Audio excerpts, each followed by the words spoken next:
Hello, good morning, and welcome back to Morning Ray. I'm your host, Lan or Lana. Today's episode, we have an exciting guest. It's been a hot second since I've had a guest on the pod. Her name is Royce Cook. Royce is the founder of Wellgrl. She's going to tell you a little bit more about that, but I'm really excited to have her on. We're talking about everything from her morning routine to journaling, moving past the stigma surrounding journaling, how to successfully integrate journaling into your life, her approach and strategy and concepts when it comes to journaling, and a way to make it more collaborative with friends.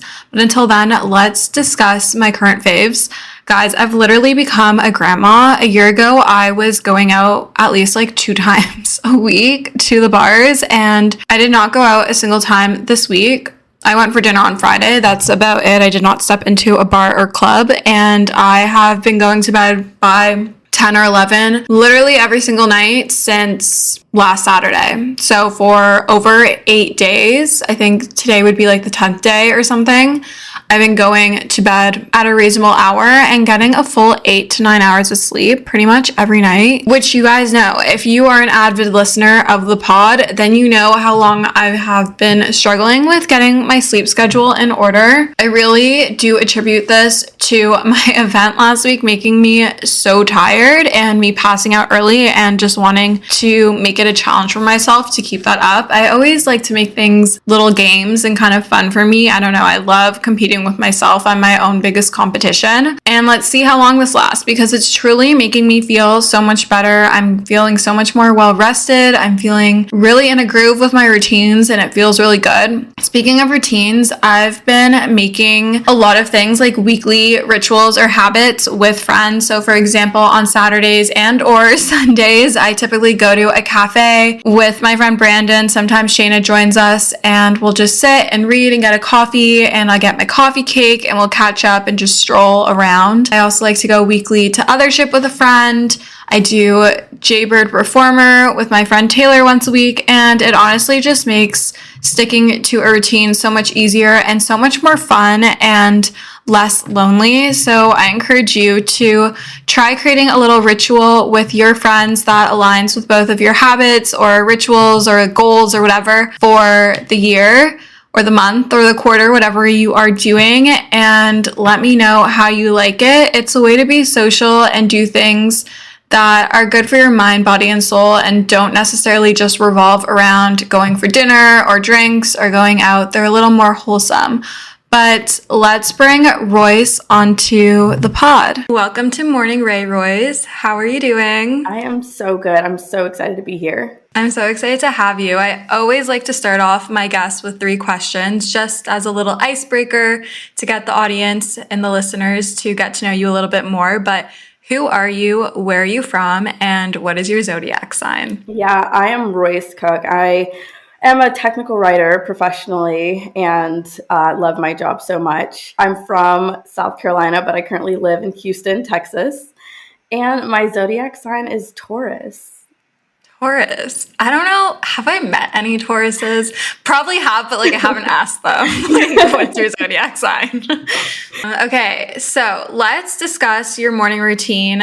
I know I love my morning routine, so do my listeners, and I'm always trying to find other little life hacks that other people are doing. So give me the rundown of your morning routine. I want every single detail from the moment you open your eyes, how you're opening your eyes, to the moment you leave your door, start your day, whatever it may be. Yeah, so I wake up at 7 o'clock. I don't go on my phone. I have my glass of water nearby. So I'm always drinking water before I get up, and then I make my bed and I start getting ready for the gym. I get to the gym around 8, stay for about 45 minutes to an hour, and I come home, shower, eat, and then I get ready for my day and work around 9. So a pretty standard morning routine. Some things that I don't do, like I said, I don't go on my phone, no screens for the first 30 minutes at least.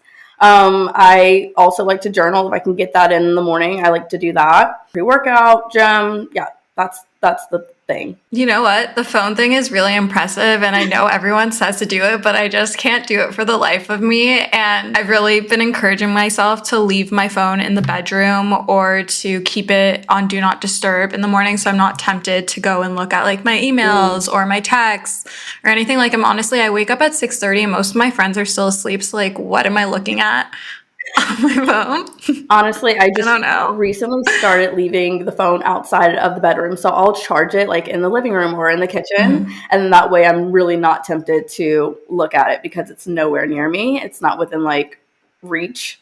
So that's helped a lot. And then I just realized that there was this app called, like, I guess it's an app blocker. And you can schedule like when your apps are available or like when you can go into them, like Instagram or TikTok. Like, it blocks you out. So you're not tempted to scroll in the morning or anything like that. Okay, that's smart. Yeah. I used to like leave my phone. I was so good at this, and then I just broke the habit of it. I used to leave my phone in my old bedroom. My dresser was like across the way, so I would leave it charging there so I wouldn't be able to just like roll over and go on my phone. And if I wanted, because I was using my alarm clock on my phone at the time, I had to get out of bed to go turn my alarm off. But maybe I'll start leaving it in the kitchen. Yeah. But I don't know if I can mentally. I feel like I'm so attached to my phone. It's actually concerning. Yeah, I get that. It's crazy because when I'm with people, like, I'm not on my phone. It's when I'm alone, like, there's no guilt surrounding it, really. Besides, like, I know I don't feel great mentally or at all. Like, if I've been scrolling for a while, like, I'm like, okay, I need to go touch grass or something. Yeah. But when I'm with people, like, I don't touch my phone. Like, I'm the girl that's, like, so present, so, like, in tune. Like, I'm looking at you in your eyes when you're talking. Like, I'm so focused on what you're saying. Like, if I go on a date, I'm not the one that's, like, rudely on my phone. Right. The phone is in my purse. You don't even think I have a phone, and you're like, what? This girl's a creator. Shouldn't she be, like, attached to her phone? Right. But when I'm alone, I don't know. It's harder to do. It's harder to stay off of it when you're alone. But I'm the same way. When I'm present with friends, I'm not at all on my phone. I'm not even looking at it or thinking about it, really. I'm just having a great time.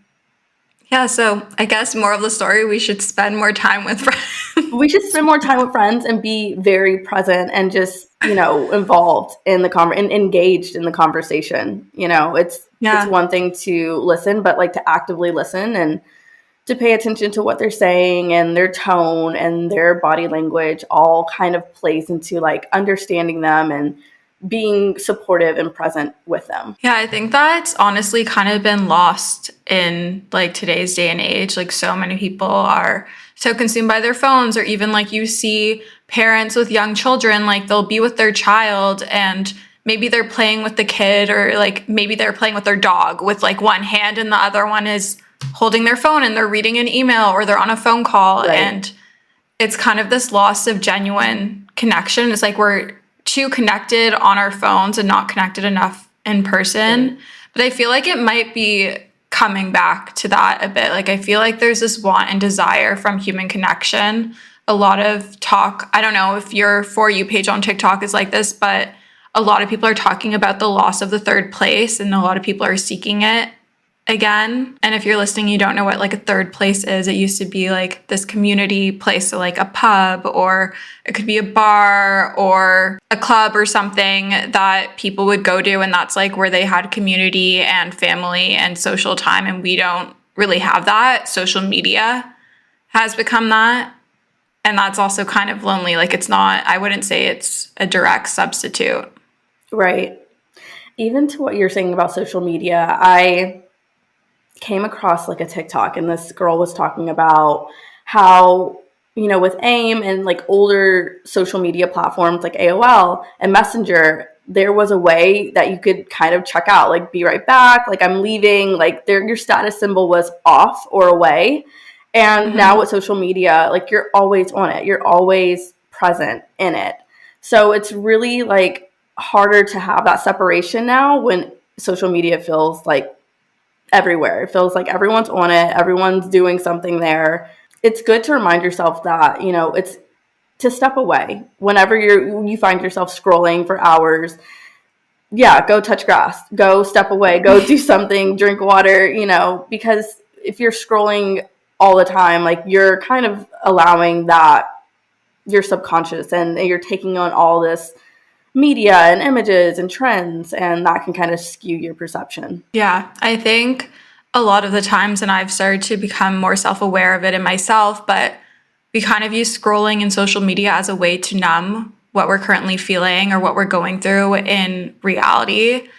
And that's honestly why I love journaling, because journaling allows you to bring attention to that. And it also allows you to work through those thoughts and feelings and to, I don't know, for me, when I'm journaling, I like to picture all my thoughts entering the page. It's a tactic that a lot of therapists will give you, like, say, to see it leaving you and like entering the page, or see the thought floating away on a leaf or a cloud or whatever. You talked about journaling. And so I just want to know, like, how did you get into journaling? What made you get started? And what does that look like for you? Yeah. So for journaling, I used to struggle really. I would struggle with finding like what to write about, struggle with the depth of my writing, like how long should I be writing for, things like that. And it wasn't until I discovered collaborative journaling, and specifically Roses, Thorns, and Buds, that I was able to establish a consistent writing and journaling routine that allowed me to, like you said, allow my words to flow onto the page really effortlessly.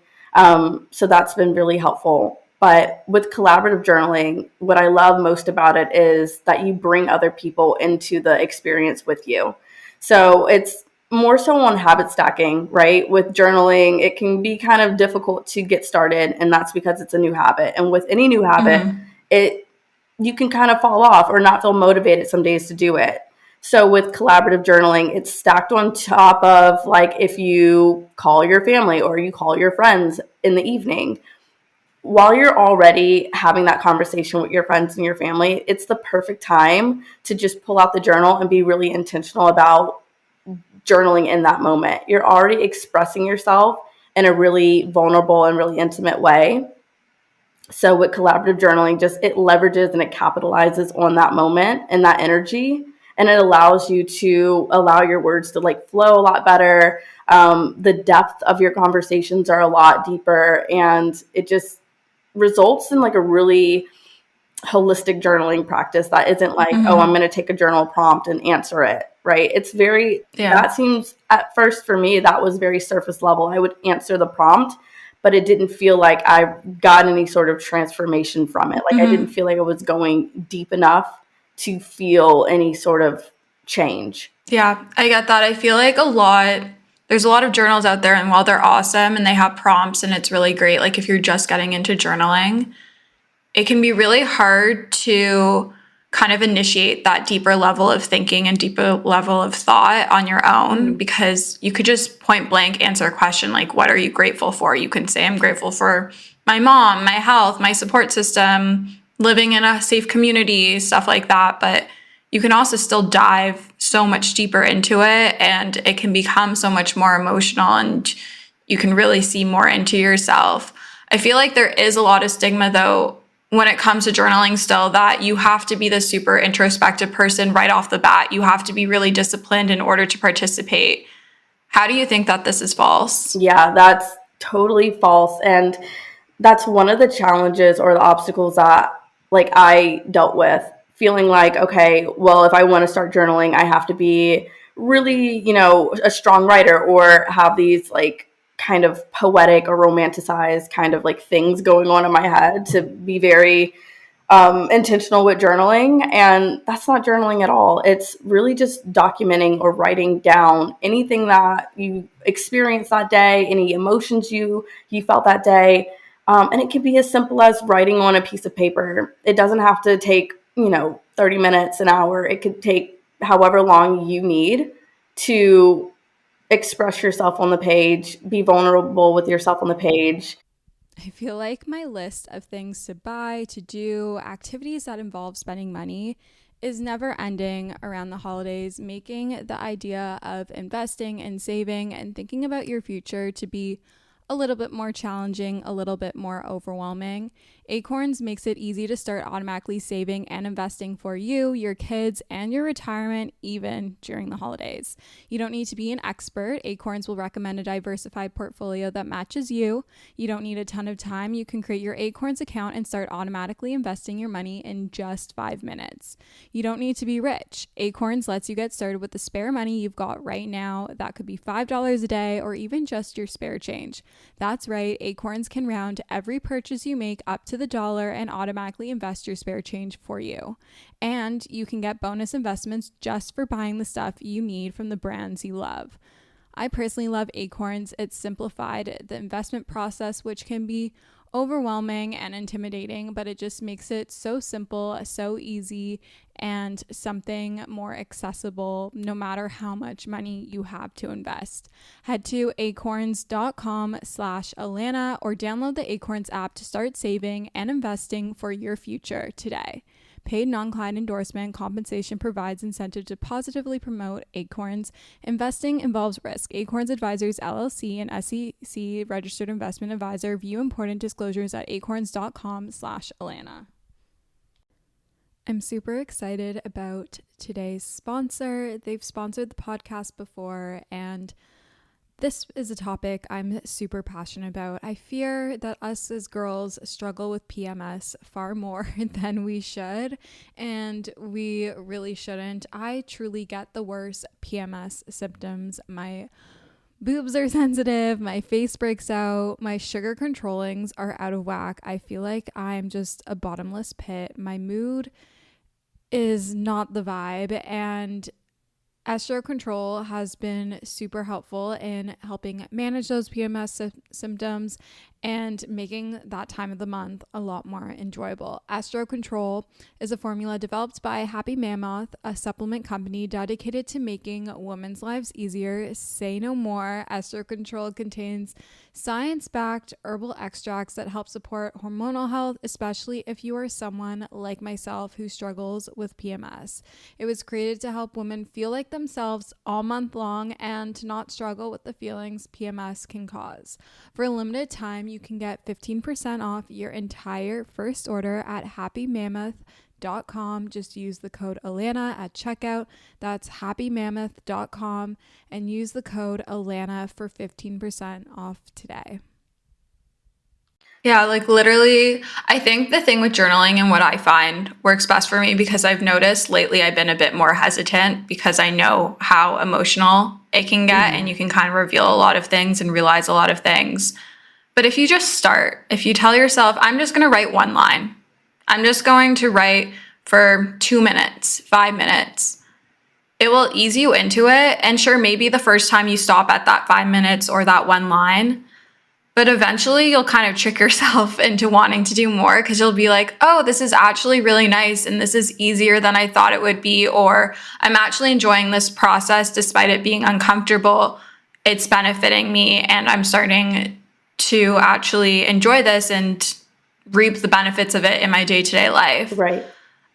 What I get a lot of questions from my audience is that they struggle to integrate journaling. Either they start for a week and then they kind of fall off of it, or maybe they're consistent for a few months and then they fall off of it, or it's very much like one day on, a couple days off, and then they'll randomly pick up the journal like 5 months later or something.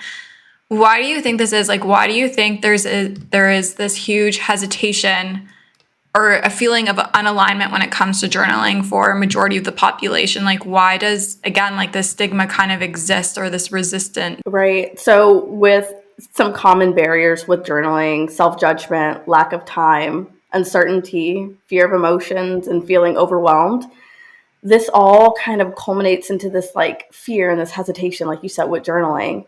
So for me, it was those things, but it was also like vulnerability, and it was also bravery. And a lot of the times I would want to journal, but I would hesitate because I wasn't ready to be vulnerable in that moment. And I wasn't ready to be honest with myself either. So it took me being brave enough to say like, okay, this happened today and I'm going to show up to the page and I'm going to write about it. And I'm going to talk about it and I'm going to document it.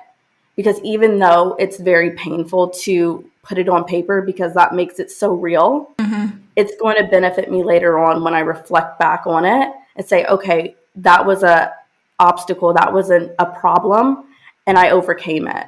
So that just helps me build confidence in myself, saying that, okay, this was a really big thing in my life and it really weighed heavy on me, but I got through it. So that can apply to any other situation in my life. Like, yes, whatever I'm dealing with might be so heavy, but here's proof that I got through it. Yeah, I have journal entries from probably like, I think I started journaling like loosely like back in like 7th grade or something. Like I just like write about boys I had crushes on or something. And in high school, I feel like I went through like a lot of heartbreaks that felt really big at the time. And now I read back on them like, oh, Alana, like you were so silly. Like, it's really crazy to see in that moment. It feels so big. It feels over consuming. It feels like it's too much. It's too heavy that you can't move on, move forward. But being able to document that in your journaling is also such a beautiful thing, because not only are you working through those thoughts, feelings, pivotal moments in your life, those obstacles and challenges on paper, but you can come back to it as the person who has grown since then and has overcome it, and really just take a moment of appreciation and gratitude and just realize how much you have grown since that moment and the lessons that you have learned, because it's really hard to like think about that just like off the bat. Like we're not naturally always thinking about like how far we've come. We're so caught up in thinking of what's next. But if we take a moment to use our journal to appreciate that more, I don't know, I think it's really cool. Like I love just looking back on my journal. I keep all of them with me. They've moved with me. Some of them are still at my parents', but I love journaling. Yeah. And what you said too, like looking back on it is like my favorite part. And it's something that my therapist, she asked, like, are you reflecting back on it? Are you reading back through old entries? And I'm like, yeah, I am. And that's the beauty of it. You see the growth in yourself and your mindset and the things that, like I said, that were really heavy once before. And, you know, you've moved on past now and things are a lot easier for you. But you get to see that you're documenting all of your experiences and being able to like look back and again, like build that confidence in yourself, that trust in yourself that, you know, whatever you're going through, you can make it out of. Yeah. And speaking about confidence, Mel Robbins always discusses, and like other people have said this too, but confidence is built through taking action. So how can you expect yourself to be confident in your journaling abilities if you never even start? Like if you don't start, if you're not consistent with it, you're not automatically good at whatever sport you're playing at. You're not automatically good at whatever subject in school you're studying or your job. It takes time to practice the art of doing it. So you can build confidence in starting. Right. And sometimes like you might not have the most confidence getting started, but it is just getting started. It's even if you're writing down one word to, you know, describe your entire day, that's good. So if today you wrote one word, tomorrow write another word. And as you build up, as you get those reps in, then you'll feel more and more confident to go deeper. Yeah. And at the end of the day, no one's looking at it but you. It's not like you're presenting this to class. You don't have to share it with your friends. You can if you really want to, but you don't have to. Like it can be something for you. There's reasons why like old journals or diaries had locks on them. Like you can keep them solely for yourself. You don't have to worry about how other people are going to perceive this or what impression they're going to get of you. It's solely a thing just for you and your mind and your body and your soul. Absolutely. Absolutely. And again, the privacy piece of it and those types of kind of worries with journaling only keep you back. The fear of, you know, judgment or the fear of, oh, is this going to be judged for, you know, grammar, or is it logical? Is it flowing? None of that matters with journal writing. It's really just you putting pen to paper and being really honest and open and vulnerable with yourself. Yeah, and it doesn't have to look pretty either. It doesn't have to be your best writing. It doesn't have to be aesthetic. You don't have to have any fancy journal. I literally order these bullet journals off of Amazon for, I don't know, I think it's like a pack of 3 for $20. I know there is that whole journaling community where you're making it super pretty and everything, but it doesn't have to be that. Like, there's no pressure for it to be that. It is simply allowing you to release your emotions and thoughts onto paper and to really work through it at a deeper level. Yeah, that's a really good point too. I think on social media, you see journaling as like, it's very pretty and romanticized and, you know, calligraphy. Yeah, it's like, no, mine does not look like that. It doesn't look like that.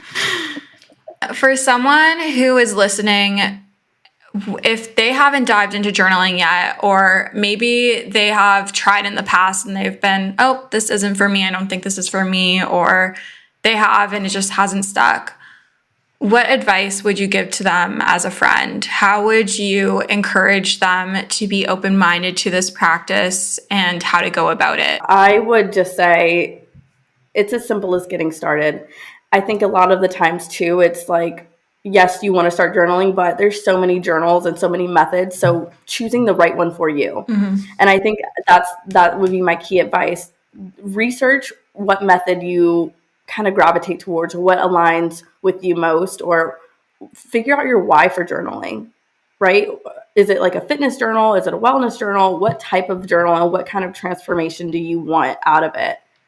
And when you get that kind of laid out and understood, then it makes it easier to start journaling. But to just dive right into like a blank page with no guidance, no navigation, I would feel some anxiety around that as well. And it would be difficult to stay consistent with, because, you know, that's such a new habit and a new way of doing things that you might not be used to. So I would say figure out what journal method works best for you and then just get started. The wonderful thing about Roses, Thorns, and Buds is it makes it so easy for you to do that, because it's highlighting just the overall aspects of your day. So the positive, the negative, and then the new opportunities, growth, new ideas, and things like that.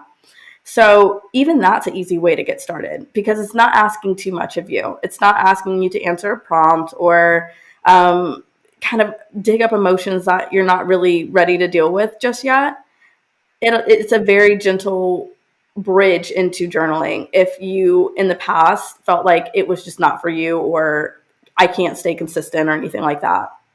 So mistake me if I'm wrong, but Wellgrl has a Roses, Buds, and Thorns journal, correct? We do. Okay, do you want to talk a little bit more about that? Because I feel like my listeners are always wanting to know the best journal. And again, like you said, it's not the same fit for everyone. It takes a little bit of trial and error, but maybe they haven't tried this journal yet and maybe it's the one for them. So I'd love for you to share more about that. So I started Wellgrl back in January of 2003, and I started it because I needed guidance on my own wellness journey. And I would find these prompts on Pinterest and all these quotes and affirmations, and I gained so much value and benefit from them. I wanted to share them with other women.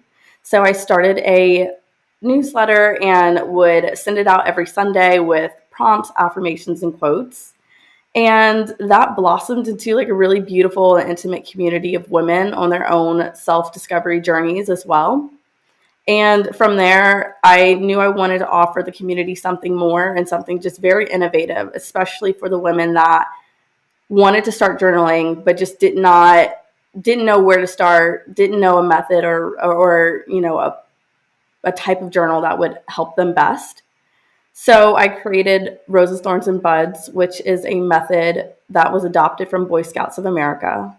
And so they would go out in the field and they would write down and document all the things that they experienced. So their roses, their highlights, and the positive things that they experienced. Their thorns were like negative things. And then the buds were just new ideas, new opportunities that they discovered. And the wonderful thing about that is they'd come back together and they'd share those insights. And this created like a knowledge collective that helped everyone kind of understand what was going on. And they were able to relate more and be more empathetic towards each other. So that's what it was adopted from. And when you put it into this journal and you say, okay, here's Roses, Thorns, and Buds, and then you add on top, it's a collaborative journal that you get to do this and be present with somebody in this moment. not only are you establishing your own journaling routine, but you're encouraging other people to do the same thing. And that's what I love. It's like this trickle effect of like you starting, but you also inspiring other people to get started on their own journaling routine. It's almost like a rose blooming in a way. Yeah, absolutely. I remember when I was in a sorority for like a hot second, and it was during COVID, so everything was online. But whenever we had our meetings for my sorority class, we always would go around the Zoom room and share like our rose, thorn, and bud of the week, because we would meet weekly. So I love that.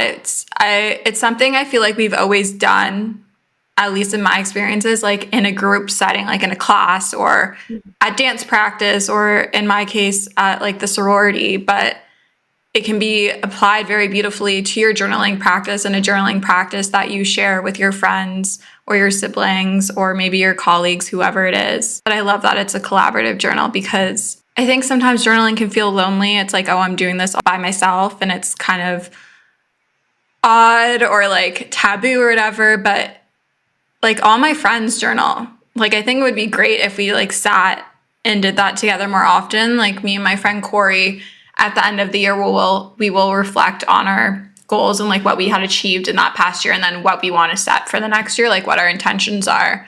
But I think I would really love to do that more often. Yeah. On a more regular basis, almost like a book club, Yeah. but journaling. Yeah, that's exactly what it is.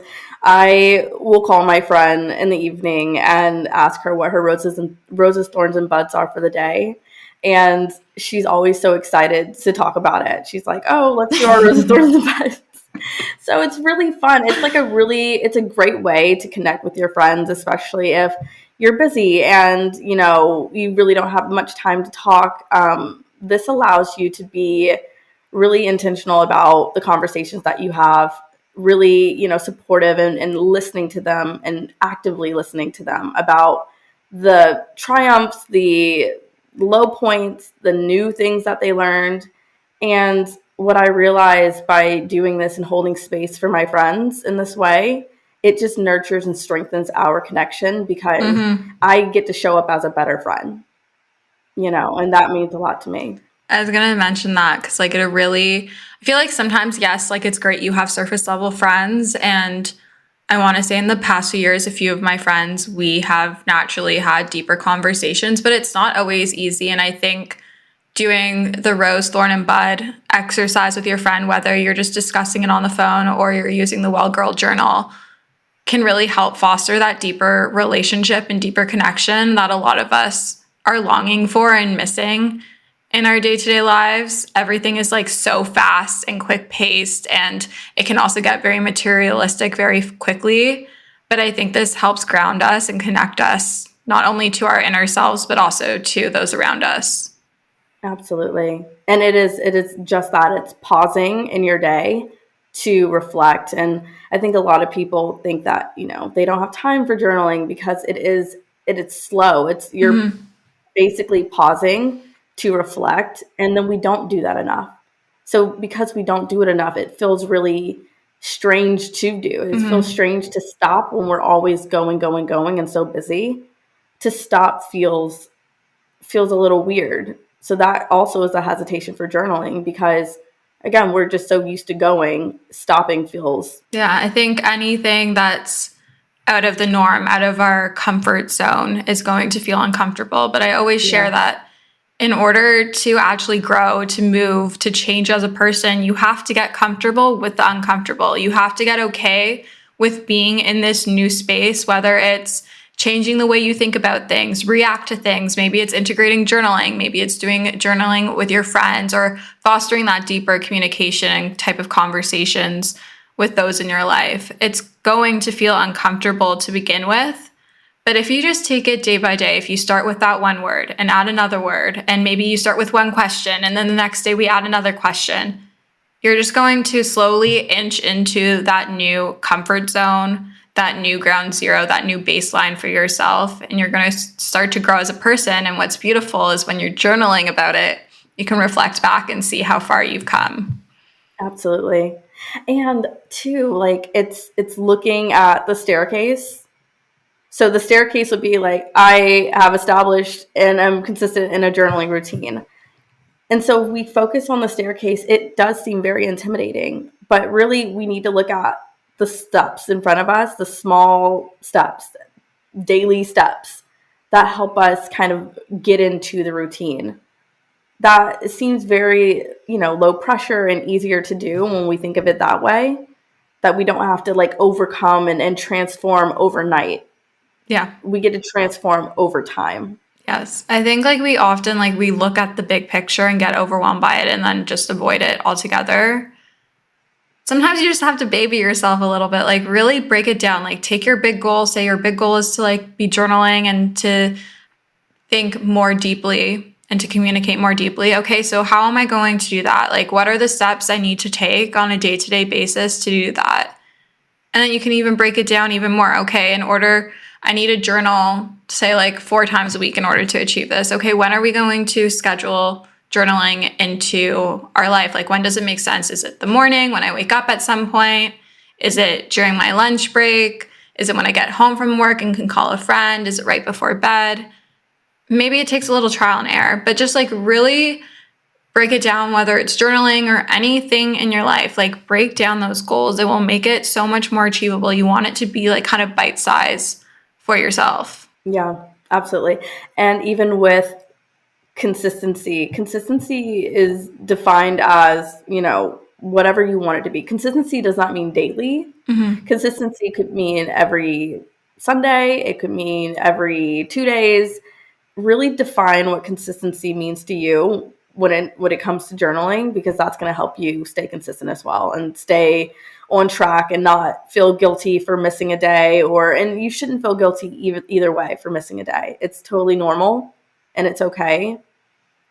But trying your best to be consistent, that makes a big difference, especially with journaling, because it does take time to break down those barriers, takes time to hone that skill and master that craft of reflection and, getting to know yourself on that deeper level. And also like determine what is like the most realistic for you.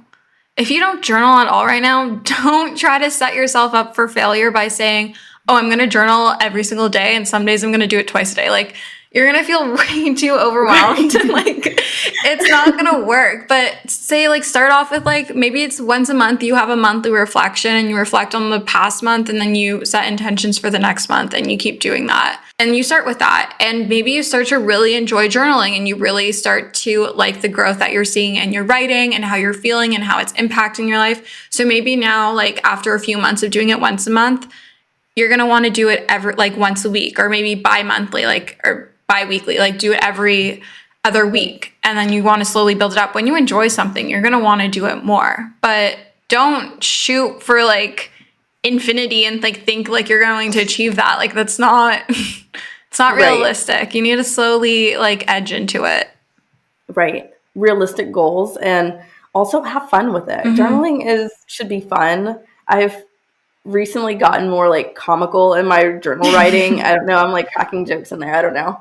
But yeah, it's fun for me. It doesn't feel like this like rigid thing that I do that I'm forced to do. It doesn't feel like a school paper that's being graded. It feels like I'm just being me. I'm being the most me, and I'm enjoying it. And I get to reflect on. I get to read back all the whatever terrible jokes that I'm, and it's funny, but it also, it's something really beautiful because it's something so personal to me. And the more you journal, the more you get to see that like evolution of yourself, that you get to witness yourself evolve. And it just is the best thing. Yeah. I love that. That's probably my favorite part of journaling is getting to like witness and see like how I'm growing and changing as a person and evolving and like who is around me and who's involved in my life. But I think like also with journaling, as someone who struggles from wanting to always be a perfectionist, it doesn't matter how you write, the way you write, what you're writing down. It doesn't need to be this poem like we were saying earlier. It can be jokes. It can be, you can write in a bunch of acronyms. I don't know. You can like be super serious. You can be super emotional. You can be silly. It doesn't matter. No one else is reading it but you. Right. And there's no right or wrong way to journal. Like you said, it's not a paper for school. It's not some sort of press release that you're like putting out into the world. Like, it's literally just for you. There's no wrong or right way. You can draw on pictures. You can write words, like anything. Just express in a way that makes sense to you and helps you work through whatever you need to work through. Right. I love how you said like drawing and painting and doodling in the journal. I love that in our journal, we kept like open boxes, blank spaces for that reason. I love that. Because a lot of the times, like you might not have words. You might just have like a little picture, or you want to put a sticker there, or whatever form of expression you want or you're choosing at that moment. That's all that matters. That could be journaling. If you draw some stick figures and that's fine too. That was your day. I think as long as you're being brave enough to putting your pen to paper, that's all that matters. Because every day you do that, you're building up that confidence, you're building that consistency, and you're only going to get better and better and better. Mm-hmm. But you have to start. You got to get started in some way. Catch me drawing stick figures. Hey. We're going to print out like pictures of like, this is who I'm crushing on. Yep. This is my rose. This is him. We're on The Bachelor. Anyways, I have had such a lovely conversation with you, Royce. For anyone who is looking to get their hands on the Wellgrl journal, where can they find it? Where can they find you? Where can they find more? Does the newsletter still exist? Like, give them everything. Yes. You can find us at Wellgrl on TikTok and Instagram, and linked in our bio. You can find resources to our Substack newsletter. We rebranded, so all the resources are there, and the Amazon link to buy the journal is also linked in our bio. Okay. I love that so much. Well, thank you so much for coming on the podcast. It was a pleasure having you on, and you're welcome back whenever you'd like. I have loved this. Thank you so much. Thank you so much for listening to this week's episode of Morning Ray. If you liked this style of episode and you want to hear more guests on the pod, please let me know in the reviews or comments, or feel free to DM me anything you'd like to discuss on the Morning Ray podcast Instagram. It's always linked in the show notes below. I love you guys so much, and we'll chat soon. Bye, guys.